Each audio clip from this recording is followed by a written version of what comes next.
You're listening to Tehachapod with Key Budge, Corey Costello, and Greg Garrett. Tehachapod time again. Key Budge, Greg Garrett, Corey Costello in studio. Guys, how are you? I'm doing good, Key. Thank you. Very good. Glad to have you back and everybody else back. It feels good to be back. A little vacation getaway. Went out to the coast. The wife and I enjoyed it. Now back here. I don't like sitting over there anyway because I got to do too much. There's like buttons and sliders and stuff, and I just want to sit here and be entertaining. Well, it's not for me either. I'm super glad you're in the catbird seat and not me. See, it's called job security. That's right. That's right. And so all those buttons and dials, they don't. Most of them don't do much. All That's they a do, big secret. Greg, there's so much here. The intensity, the stress that's involved in making sure you set levels correct. Yeah, I wouldn't want to. That's why you say, "Hey, Greg, look at that bird that just flew by," and you push one button. Yeah, that's it. I tell people when you see those big sound setups, like all you have to do is set everything to right in the middle, and you're good. But it looks really cool during a concert when someone's always playing with knobs. It does.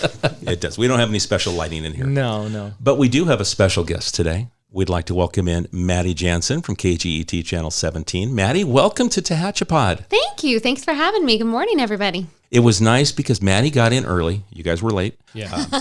And I was in a powerful meeting. Okay. This is not normal for me to be early. But we had a chance to start talking and chatting, and she has listened to Tehachapod. So she's the one. Yes, that's right. I've been working back and forth, trying to work with Maddie's schedule to tie in so we could do a show, because what you do anchoring the morning news in Bakersfield at KGET 17, journalism continues to change and evolve. And you've been a part of that team for now how long? 13 years. Wow, that's a long time. I know. It's crazy. Congrats. So you've seen a huge change in not just overall journalism and news delivery, but in Bakersfield and how information is shared to the community. When I sent out resume tapes right out of college, some of them were on VHS tapes. Yep. And I remember then making the switch to DVD. My first job was in Montana. And then I remember bosses there saying, we'll never get to the point where people don't send in a hard copy of their resume tape. It'll never be just like a link online. And now look at how here we are. Like that is absolutely the gold standard now. I mean, it has changed so much. Social media has completely revolutionized the news industry. And it was barely even an afterthought when I started in the industry 15 years ago. And I remember, I had some brief internships and things in college at some news stations in San Diego, and most of the news was gathered obviously via press release or via the radios. We had producers, or they were camera people that literally had all the radios on their desks. They had their cars rigged up with radios to listen to the scanner. That's what they were doing. And then they would go get the story based on that. And so now with social media, a lot of that work is kind of done. And there's a lot of that leads is there as well, along with the scanners and the press release and all that stuff still. Yeah, I would say that stuff is still absolutely as important because if you're hearing it on social media, you've probably missed it on the scanner at that point. Before it's a story, yeah. So, I mean, it is. It's just there's so many different avenues now, which is great because I think we hear from people more. It's much easier to hear concerns of community members and things going on in the community. So it's easier for them to vocalize those things, and then we can hear about it a lot quicker, I think. But yeah, it's still the same as far as, those things that were important then still are important. There's just so many other avenues now too. Just even the title of you're a journalist. Now you're a multimedia journalist. Yeah. So just to be at the beginning stages, you've got to comprehend, understand, and communicate on multiple platforms because that's the way people want their information. And so what's the philosophy in the newsroom? Is it first to want to put together like a broadcast piece, or is it to get it out on the website or social media? Is there a priority of how you get, or is it the time of day when stories come out? It definitely used to be broadcast first, but that has definitely changed because you can't wait to get the important information out to people until broadcast now when they could literally get it, minutes after it happens. So we don't wait for broadcast anymore unless it's something we're absolutely positive is an exclusive that we can kind of tease ahead to that kind of more interest piece, not obviously important information that the community needs now, fires, evacuations, those sorts of things. We have the opportunity to get them out to people instantaneously. And so we do definitely. There's a very specific type of report that will be saved and teased for broadcast later. it's so much more now. It's just instant. Got to tweet it out. Got to push the website. Got to give push alerts to people's phones.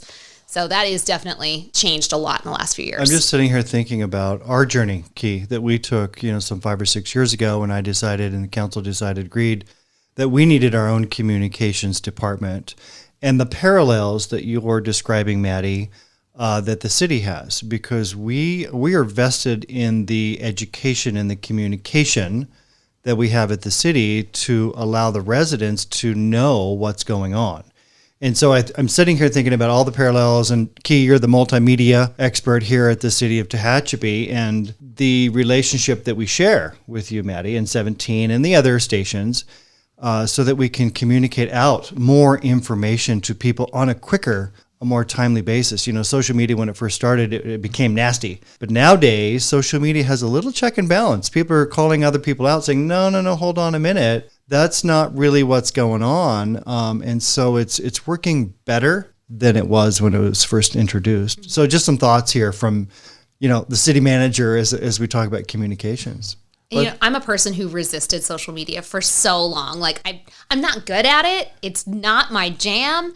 And I wanted to resist it for so long. And now it's just so important. And you're right. It can be used for those really important functional uses, not just the gossip, the mean tweets and all of that stuff. And the other part of it too, when you have, especially when you spend a lot of time, as you do, in the public eye on television, like the last thing you want to do is go home and then share more of your life with people. You want a little bit, can I unplug a little bit? I want a little bit of private time, but now it seems like there's so much of that. Everybody wants that 24/7 access via social media to people's lives. That's how you become an influencer and important. Right. Yeah. I there was a time that I kind of thought, maybe I'll do that. I should, right? We've got all these, I have to have these accounts for work. And I kind of fell into the trap of, well, what can I share? I've got to share something every single day. I guess I'm going to share my kids. I guess I'm going to share my family. I guess I'll share my groceries. Like, it's just so random, the stuff that you start to put out there when you feel like you have to put something out there all the time. Yeah. And I think, that kind of goes for media as well, that you can get that is a trap that we see a lot of media fall into, that feel like you just have to push something out. It's funny you bring that up, because in my notes I have local media versus national media. Mm-hmm. And I think the local media is so very important to the health of a city, a community, a county, like what you do down in Bakersfield, versus the national media. It's always sensationalized. It's editorialized. It's, this, that, on a big deal. And it's to grab people's attention, but it's not completely truthful. It's the play on words, and local media doesn't really do that. You guys are reporting what's happening in our backyards and our front yards. And I think people don't realize how separate we are. The importance of local media. And they think that we are national media. And I think it's just really important to know that we are like completely different entities. We don't get directives from national affiliations. We have an affiliation because that's where you can find our newscast, where the NBC affiliate KGET is. And yes, we can access their content as well. And sometimes they'll access our content, but we're owned by, KGET is owned by a completely different company, Nexstar. And so we are completely different entities from national media. We've gotten people calling us, telling us, can you tell this national anchor this? It's like, I can't actually. You can. Can you tell Lester Holt exactly that he needs to, I was watching. And they get so angry when you won't. Yeah. Well, I think so many people have turned off national media, and they're refocusing on their communities, because that's where it starts. Well, and I think that's where it starts. I think that started going downhill. I think the whole 24-hour cable news cycle changed everything. But, you look back to, Fox News' old tagline when they started using fair and balanced. You're like, well, why should you have to tell me that? That's supposed to be your job. You're supposed to be fair and balanced. And now we've actually fallen into this trap that's like, okay, well, Fox News is going to lean to the right. CNN is going to go to the left, and you don't know which way MSNBC is going to go sometimes. I think, and people have accepted that, and that shouldn't be the case. And I think local news has to sort of push back on that, so you don't fall into that trap. The daytime gab fest, groups of people that call themselves news or information channels, but they're not. It's just opinions. Yeah. And it's their far left or far right. Yeah. And it's, I think the American public they're waking up and understanding that it's more important to get the correct news than an opinionated. The who, what, when. Yeah. And you're right, when you're forced to fill that much time you're going to fall into that trap of, okay, what are we going to fill this time with? And I mean, Let's get two people to argue. Great, good idea. Let's do it again. let them go. Which flashes me to the Will Ferrell Anchorman 2. Yes. You know, when they went to the 24-hour news and he's Right. the overnight guy. And let's go to the pursuit. Okay, and he's now driving. They're making stuff up as they went along. Yeah. To fill. To fill. It's about filling time. And you don't have a news chopper 17. No, unfortunately. So we don't get to follow the pursuits. But you guys do stay in touch with Kern County Sheriff, our Tehachapi Police Department, Bakersfield Police Department, and find out what's going on as things break, and try to stay and keep people updated through public safety, just based on how you're able to do it with all the different platforms that you talk to the community. Do you notice one platform more interactive for Channel 17 over another? Whether it's for us, Facebook dominates our space, and then Instagram, Twitter, not so much, in our market, but we're still make sure we get the information. In other cities, it's totally different. Yeah, Right. Twitter, I'm told, is big in other markets. It is. But not in Tehachapi. Right. Have you noticed any of that? I think Facebook is still probably has the biggest reach. Twitter is the one favored by more news sources because I think of just what it is, the quick, easy breaking news headlines, whereas, Facebook gets clouded with stories and videos Sponsored and ads, so many other things. But I think our biggest reach still is Facebook. And I think that has to do with the demographic that Facebook reaches a lot too. Yeah. Which plays a lot more into, our viewership. So what's the, you're hosting 17 News at Sunrise. So obviously that's at sunrise. It's early. You live in Tehachapi. What is your schedule like? Because I've kind of done this on a very limited basis in radio, but see, you have to go in, get ready, makeup, hair, look presentable. It's different being a radio news anchor versus a TV news I had anchor. a 5 a.m. I started a 5 a.m. radio shift. I lived down the street. My alarm would go off at like 4:45, roll out of the rack, change. I'd get in my car. As the legal ID fired, I know I had 5 minutes to get to the studio. Just flip out of the national news, and that was it. That's all I had to do. But so tell the folks what the schedule is kind of like. So I start at 4 in the morning. So I do need to be down the hill by 4. I wake up at 3. I am quick at everything. I have gotten this down to a science. It takes me about 15 minutes to do my hair and makeup now combined. So I'm really fast at it. And you will sometimes notice that I don't have all my makeup on at the start of the show, but by 7 a.m. I'm usually pretty good to go. But the people that are Slow watching progression. are not awake anyway. Exactly. And Their eyes aren't all the way open. And they're not watching the entire time. They watch in blocks as they get ready. So they'll look down and look up, won't even notice that you added eyeliner in the break. Exactly. Yeah. But so I work from 4. We are on air, obviously, from 5 to 7.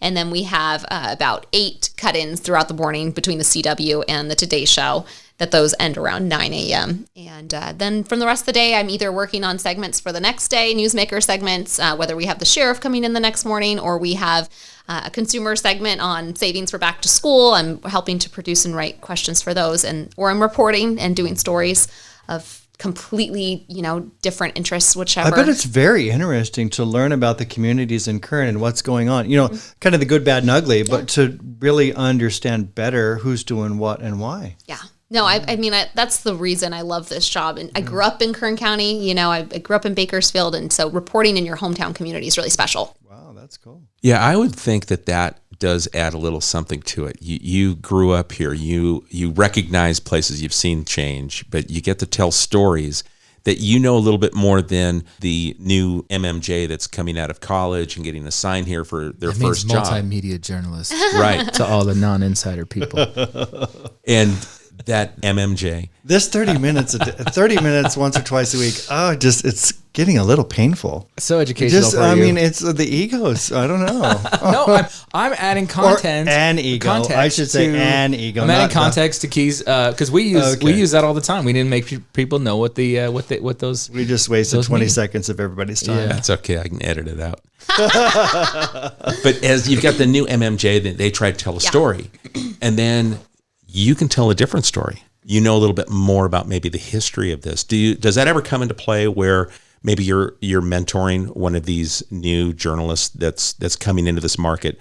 They grew up on the East Coast you're a Bakersfield kid, and you go, there's a little bit more to that. Well, I mean, it's so funny because we have a brand new Sunrise producer, and he's from New Jersey, and he's great, and he's learning, and he's catching on so quickly. But it's so funny because last week there was a story, and I don't remember it was something about the almond industry, and he's like, "Yeah, I was going to put that in there, but I thought, who cares about that?" And it's so true though. You don't until he learns our community and what is important to Kern County, community industries and.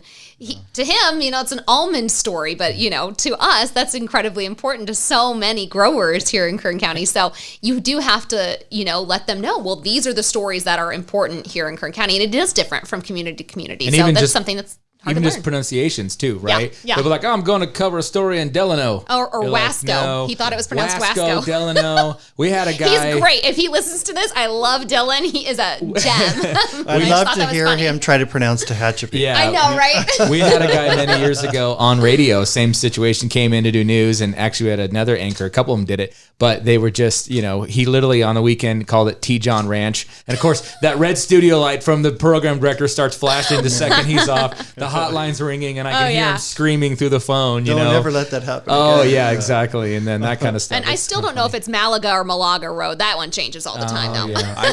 I did. I one swear of it those changes at least. when I was at KUZZ doing the news Saturday mornings, and I mispronounced a street that I'd never heard before, and then news director Suzanne Grant gives me a call. Key, no. Everyone here knows that it's pronounced this way. So I'm sorry. I grew up on the LA side, so Right. I didn't, and it was like, okay. So at all ages, you can't hit those miscues like that. Tomato. Yeah. You grew up in Bakersfield, but you choose Tehachapi to be home. Tell us a little bit about that journey with your family, if you could, and why Tehachapi. Well, so I moved back to Bakersfield to be near my family, and then everybody left. So I don't know what they were trying to tell me. But so I had 3 little boys. They are 5, 7, and 8 now. And it was a few years ago. We had bought a short sale at the kind of tail end of the recession. So we were like, wow, we could sell this home here in Bakersfield. And all right, well, what would we do? And we had started coming up here to pick apples in the fall because that was just like absolutely my hallmark vision of what I thought my life should be like. And I kept telling my husband, wouldn't this just be the cutest place to live? It was so charming. I loved the mountain scenery. I was a kid who grew up, in the mountains every weekend with my dad, fishing and hunting and cutting wood. So just the charm of being closer to the mountains and the cooler air and the seasons. I'd come up here to report on snowstorms. And as a Bakersfield kid, snow is magical. It's absolutely magic. So we had said this a few times. I didn't think he'd ever go for it. I said, all right, well, let's give it a shot. If we don't like it, we can move back down. No big deal. And that was 2019, the summer of 2019. We moved up here, and I would not trade it for the world. I love my commute. Everyone thinks, oh, that drive. Oh, I love it. It's great. The wind does not bother me. And I adore this community. And at 4 a.m., there's probably 0 or 3 a.m. There's zero traffic on the road. Easy breezy. So there's no issues there. But you brought up you moved in 2019, and then of course, how much did 2020 change everything for the television news industry? You were anchoring out of your home. You were working from home, and it was crazy. So what was that change like? And then obviously you not being near the studio, so you were, everybody was remote and even doing newscasts. That really changed. I mean, television news is always about production value, and all of a sudden it's like, okay, a cell phone will work for video. Let's put that on air. I mean, the crazy thing is we had just started shooting things on cell phones. I mean, of course, not just started. It had been happening, periodically here and there. We'd use cell phone video. But right before the pandemic, we had reporters who, in a pinch, shot their entire packages, stories, on a cell phone. And we started to realize we couldn't tell the difference. Yeah, the pixel rate quality is very was good. so great. And so, when it all of a sudden, everything hit the fan in 2020, spring of 2020, we realized that we could do it. And we were able to make that shift really quick at KGET. And they were able to outfit each of our homes with what we needed. And we traded off, I think on a week-by-week basis. Alex, my co-anchor, and I, one of us would be there one week, and then one of us would be there the other week, because you have to have somebody in studio, because you run into a Wi-Fi signal and suddenly you lose your complete, there's a 17 years at button to Sunrise. push. There's a button to push somewhere, right? Yeah. So a nod to turn. Someone needed to be there in case these signals, the cell phone signals, went down, which happens. especially everybody experienced all those Wi-Fi problems, I think, in 2020 Yeah. when everyone started working remote. So it was just such a change. And yeah, there was the days where, we were all up here all day, me and the 3 kids. My husband was working remote. He works for a school district.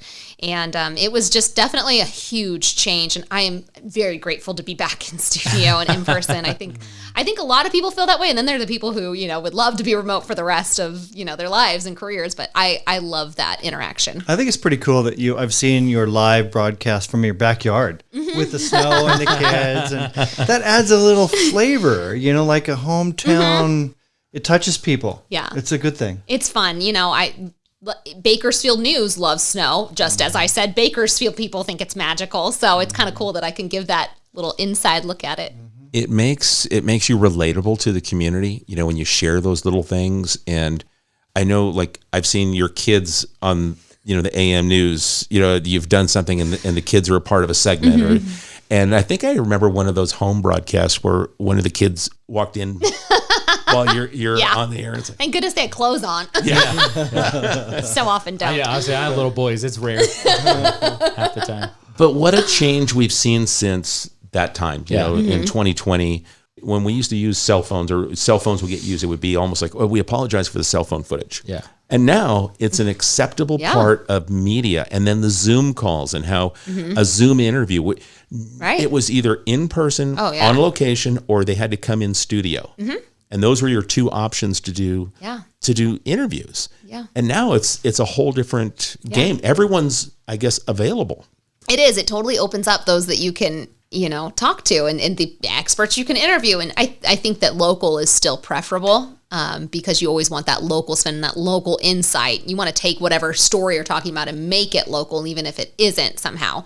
But it does open up that opportunity. We get on the morning newscast, probably more than others, we get experts from all across the country wanting to tell us about Black Friday sales or the hottest new tech for school and how to, arrange your space at your works, like at your office or at your bedroom to make it more like relaxing and calming. But anyway, we can talk to anybody from anywhere now. Whereas before it was like, no, we need to find someone local who can come in and do it because we don't do those Zoom interviews or, anything like that. There are a lot more tools available. I know with the city of Tehachapi, we have so many tools now that we can push out information to the residents. It's a good thing. And you can even create that media a lot more cost effectively than you used to. I mean, you brought up shooting on cell phones. I mean, just not too many years ago, and there are still some people that just the old shoulder cameras that the news agencies always had to have these big cameras, and they used to be beta tapes forever. They would never get away. They never went to VHS. It was always beta, and then mini beta, and then they finally got out of that to digital. But and now you see. I'm gonna date myself. Before that, there was 3/4 inch tapes. Yeah, there you go. Okay, right. So I'm gonna date you back to the 80s, where it was a 3/4 inch was broadcast quality. Yeah, Maddie brought up her first demo tape being on VHS. I still have a college demo tape from my internship on VHS, but I had to dub that from beta because so I had to edit it from beta at the Channel 8 studio in San Diego and put it. And then I realized I'm not going to TV news. I didn't send it to anybody, so I still have it. Well, bring it in one day, Greg. You'll laugh at me. I'm just trying to follow along. Yeah, I don't know what 3/4 inch tape means. Right, VHS. So it is amazing though how quick the tech has shifted, and so but how news gathering has changed because you do have more tools at your disposal now. Yeah, so many more tools. For reaching out to people you want to interview, to reaching out to experts, to getting updates from residents who are in the location where the flood is happening or in the location where the fire is happening. You can get those in real time before you get there on scene. And people want to share that information with you too. They'll call you up or send you a text. And I know at the city we have a lot of people that are very engaged in a positive way, and we appreciate that. Sending photos, all good stuff. The eyes and ears are everywhere. Yeah, absolutely. Government can't be everywhere. You can't be everywhere, right? The eyes and ears are already there. I know that, like, say, July 4th was the last time, and we'll post some photos and then send us yours. And then all of a sudden, boom, you get flooded with an array of different views, perspectives on whatever it is. Maybe it was the lightning storm after the 4th of July. Yeah, Oh my gosh, the things that people caught is amazing. And it's all done on a phone. But think about it. Okay, you have your phone on you, Corey? Yep. Greg? Yes. Maddie? Yeah. Okay, so we've got 4 phones here. This is how we get our information. Number one source of information for me comes via my phone. That wasn't the case It's 10 an years ago. extension of my brain, quite Right. frankly. My Right. computer at my desk. It's an extension of everything, Greg. It's not. I mean, we call it a phone, but it's now the laptop. I don't make many calls on it. For being a phone, I don't take true. Oh, does it a lot of calls does it on have it. actually phone? Yeah, Yeah, little, Capabilities? that's what the little button looks like. Wow. But the camera quality with the megapixels, the video, you can edit all the different things that you do. Well, all the videos that we shoot when we go out in the field, Key or Corey, the videos that we shoot about the Cherry Lane water line extension maintenance project, we shoot it on a cell Mostly phone. phones, yeah. Right? Yeah, mostly. It's Yeah. great. Yeah, it makes it easy. We've got the microphones to do it, so we get the good audio. But that's something that let's put it together. What's the quickest way to do it? And easiest, and it's a good source for us to get information out. What's the turnaround time for a journalist when they've got to get that story ready for broadcast? Do they get one story a day, or is it like, hey, we watch two? You need to get this turned around in an hour and back to us. What's that like? It just depends on the story. Typically, reporters are assigned one story a day, but our photojournalists may shoot, 5+ stories in a day. Now, they typically aren't necessarily writing those stories. The reporter will be writing their story, so that's why it's a little more in depth usually. But I mean, a couple of months ago, I was reporting on a court case in Bakersfield in a trial that was going on, and I think we had. When did court end? It was late. Like it was 3:30. It was about 3:30, maybe even later than 3:30. And the turnaround time was to get that on the newscast for 5 p.m. And so, they're rolling on video at the station. So hopefully it's already ingested. I already have a lot of video downloaded. So there's a lot of prep work that I've done before or on the lunch break. And then turnaround time. But usually your entire shift is working towards putting together one report for the evening news or the morning news the next day, as our reporter, Chris, does. What has been your, and just going back career-wise, what's been probably your favorite story to report on or most memorable story to report on or, It is so hard when people ask me that. I feel terrible. I don't know why. I can never really whittle it down enough. I will say one story that was really impactful on me in the last several years, and I've covered it several times, was the murder of a Delano woman, Erica Longo. And I remember when it happened, and it has been unsolved since then. And every few years, I get in touch with her family, and around the anniversary of her death, and her mom specifically, and now her friends, who are big advocates for getting justice for her. And last year, on the anniversary of when her body was found, it was in December, I did an in-depth story with some friends and her mother, and was able to just help them get the word out that this woman has not gotten justice. Her children have not gotten justice. Like, it's just so tragic. And I felt I liked being able to help them, even in just a small way. There's been no arrest yet or anything like that, but they wanted her story out there, and they want to continue to keep it out there so that one day, hopefully, they get justice for her because she deserves it. Yeah. And I like being able to give them a voice. You like being out in the field more or in the studio?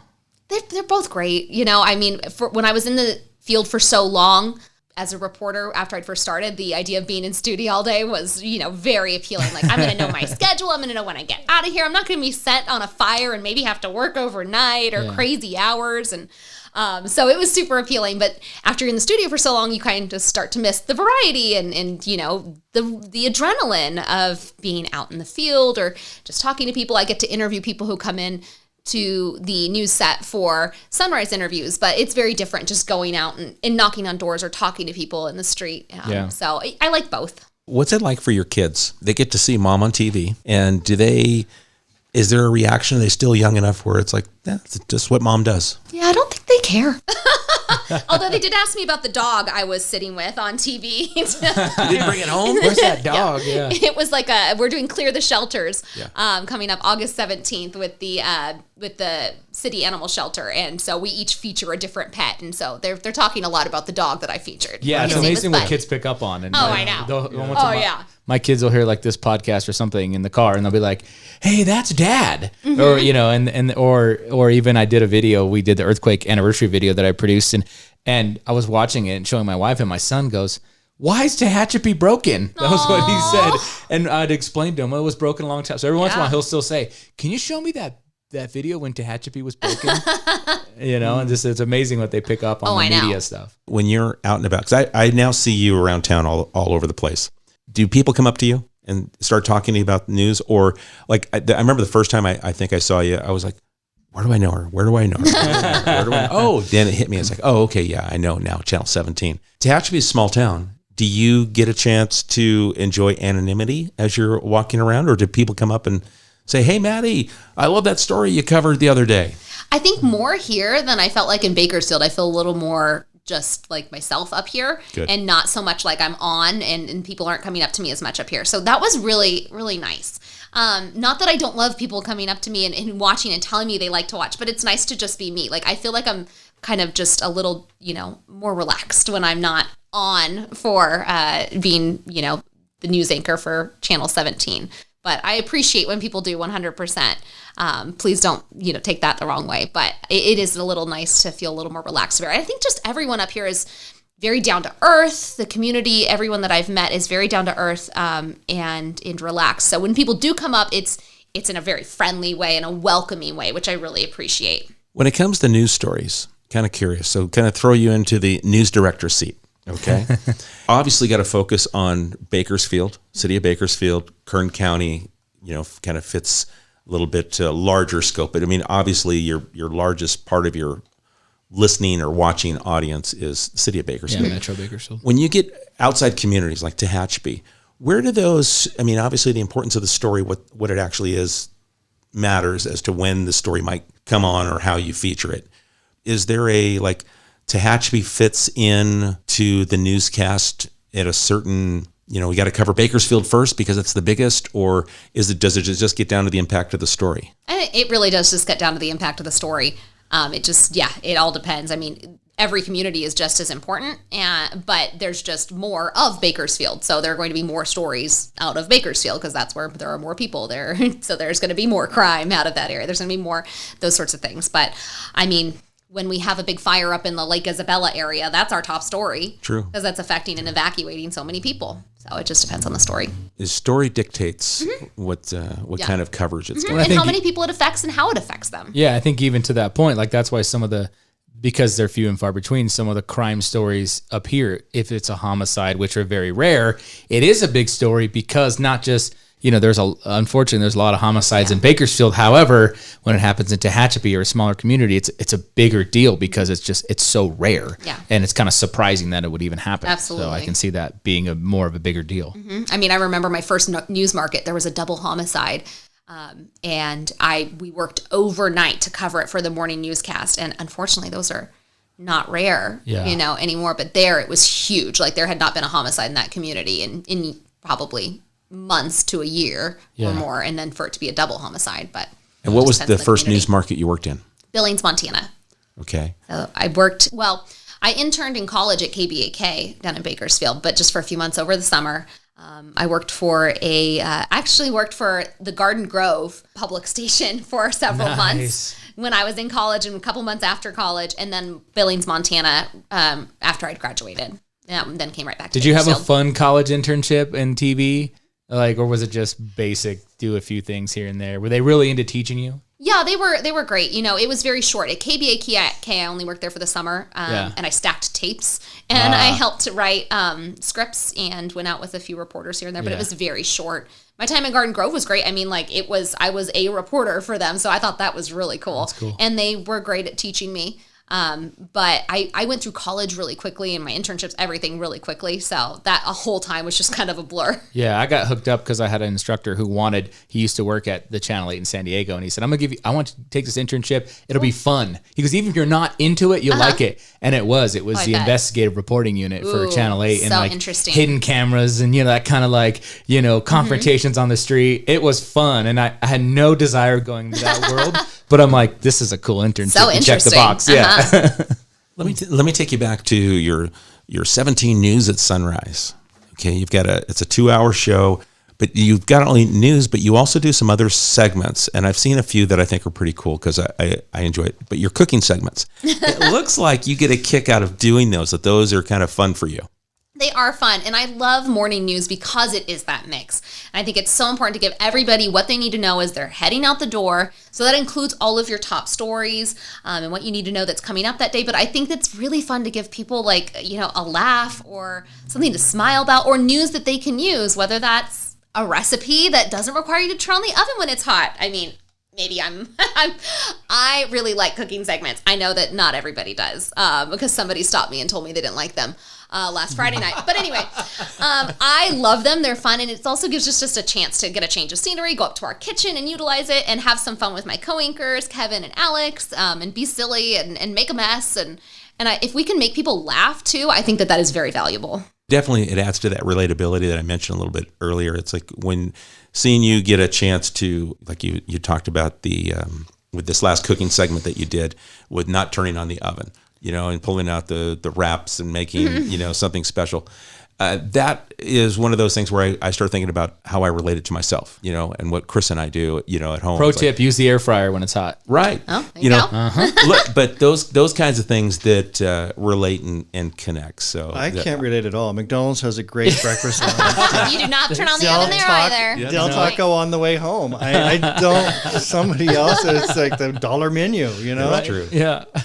But you tell those stories not only on the newscast, but then also your social media. Mm-hmm. So your Instagram page, you seem to like Instagram just a little bit more. Yeah, that's probably my favorite of the social media. Facebook, it's just more, I guess, work. But Instagram, you can post the quick little easy videos to your stories. Yeah. Right. And again, I'm not very good with social media. It's amazing anymore. I've cut back. When you talk to folks that spend a lot of time like doing social media is like a job. They literally carve out 2-3 hours of their day to create content. Oh yeah. No. I don't got so time. much. Yeah, exactly. I don't got time for that. No. Like The only thing I have is Instagram, and I haven't posted in months. Yeah.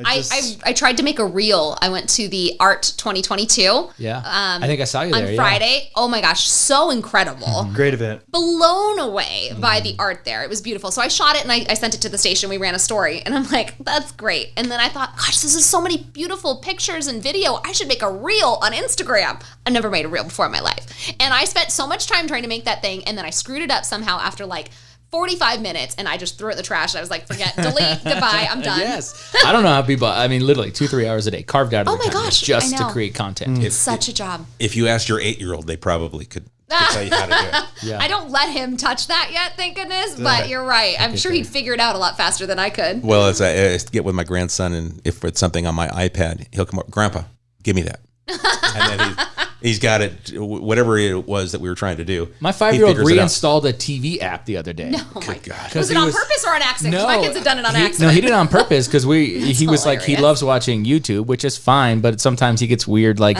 video gamer channels. And so we just got sick of it. So we deleted YouTube. And then I walk it back in the door. He's downloading it again off the TV with the remote and everything. I couldn't believe it. He can't even read. And he knows what the icon looks like and figured out how to download it. Oh, Unreal. I'm the mean mom who like does not let them on anything. I mean, they get this summer they've been allowed a little more on the 20-minute math game like some days, but I'm super like, cause I don't like it, and then I realized like I'm so glad I didn't grow up with social media. Right. I'm so grateful. So I want to try and keep them off of it and not let them get addicted because it's so easy to get addicted. Well, especially living here in Tehachapi where you can be a kid and be outside. And playing in the dirt. Yeah. I mean, playing in the dirt. That's incredibly important. That was it really is. Yeah, that's why one of the reasons we moved up here also was to have a little more room for them to run.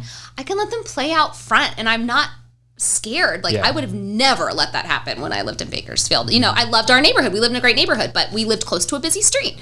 Yeah. And I would not have let them just ride their bikes out front. Yeah. So I just love feeling a little safer up here. Same. I mean, that's part of the reason why, you know, we moved back years ago, starting a family. I said, we're not going to do that in Bakersfield. We're going to do that in Tehachapi. And so same thing, because I grew up here and I knew what it was like to grow up here and some of the freedoms you had that you don't have. And yes, there's a lot of things, fewer things that you don't have access to. True. But, you know, you make do And it is a better upbringing. And you wanted your kids to be warriors. Yeah, exactly. They could only suit up for one team. There you go. And so I had to make that change. One town, one team. Exactly. So and I had to make that switch. I grew up in Bakersfield when there was nothing to do. And I mean, still people come to it and say there's nothing to do. I'm like, are you kidding me? There's so much to do in Bakersfield now compared to when I grew up. Yeah. But I can tell you, having grown up in that time where there are many fewer things, that now that I'm looking back, that's totally fine with me. And I realize that when they look back, they will appreciate the childhood they got for what it was, and not the things they missed out on. Yeah, you don't have to go somewhere. I mean, even Bakersfield use that when people, there's so much what do the kids do in Bakersfield on Friday night? They wreak havoc at the marketplace, and people complain about that, and then they get mad that parents letting their kids run around the marketplace. Well, up here, like, you don't have a lot to do, and you hanging out with your friends is something to do. You create something when you all get together and your minds start working. So it's completely fine to have it that way. And soon we'll have a bowling alley, right? Yeah, we'll have that as well. Yeah, I can't wait. Well, Maddie, you mentioned your teammates, Kevin and Alex. What's it like? What's that dynamic like? It looks like you guys have a lot of fun on set, and telling the stories. Yeah. I mean, that's the way it translates to us, the viewer. What's it like for you? Well, Kevin, I have always said, is the big brother I never asked for. And I think he feels the same about me. We love each other. We have so much fun. Alex started, gosh, what was it? Is it 5 years ago now? I think, but he was so young when he started, but I quickly learned, like, this guy knows so much. He's wanted to be in news since he was a kid. And so I've learned so much from him, and I've learned so much from Kevin too, because like digital is not my thing, graphics are not my thing, and Kevin is great with that kind of stuff. Alex is fantastic too. And I've learned so much from both of them, but then we just have fun together. We definitely can back each other up, which I really appreciate. I mean, whether it's something as simple as my mic is out, please help me, get me a battery, or I'm choking, please take over reading, to, really back you up. When, I had a tragedy in my family last year, and my coworkers were there for me, picking up slack and doing everything that, and they knew when I came back, if I just needed a break, they would give it to me. And they were there, and they didn't complain about that. So we have an incredible dynamic, and that goes for our entire newsroom, really. But yeah, my teammates are really special to me. Sounds like the city of Tehachapi, actually. Very true. Honestly, A little bit. Yeah. We have an amazing team here. Oh my gosh, and such a great community. I've made so many supportive friends since moving up here. Yeah, this is a great place to call home. I've been here 20 years. I'm a transplant from LA. My wife and I. One of those. Yeah, we're one of those. That's fine. But we consider ourselves to be, from Tehachapi. Hey, my family were transplants from Orange County. They just did it 43 years ago when they came. It's not any different. It's just that the calendar changed. Yeah, we're proud to call this home. Yeah. My grandpa came from Oklahoma. There you go. And before that, I think it was somewhere in northern Ireland. I think the only guest we've ever had that had the deepest roots would have been John Hammond, because his great grandfather was, bringing goats up the mountain pass, and got his land on a trade on an unpaid grocery bill in Pasadena. Yeah, Wow. Crazy story. yes, nuts. Crazy story. Well, Maddie, what is there? There's got to be something about you that no one knows. What are you going to share? What's that deepest secret? That This is the spot to share it, huh? Yeah. Right here on Tehachapi. This is, amongst friends. Fun fact? Or? Yeah, how about have a little fun fact? Fun fact. This weekend, I'm going to go backpacking for the first time, so I'm pretty excited about that.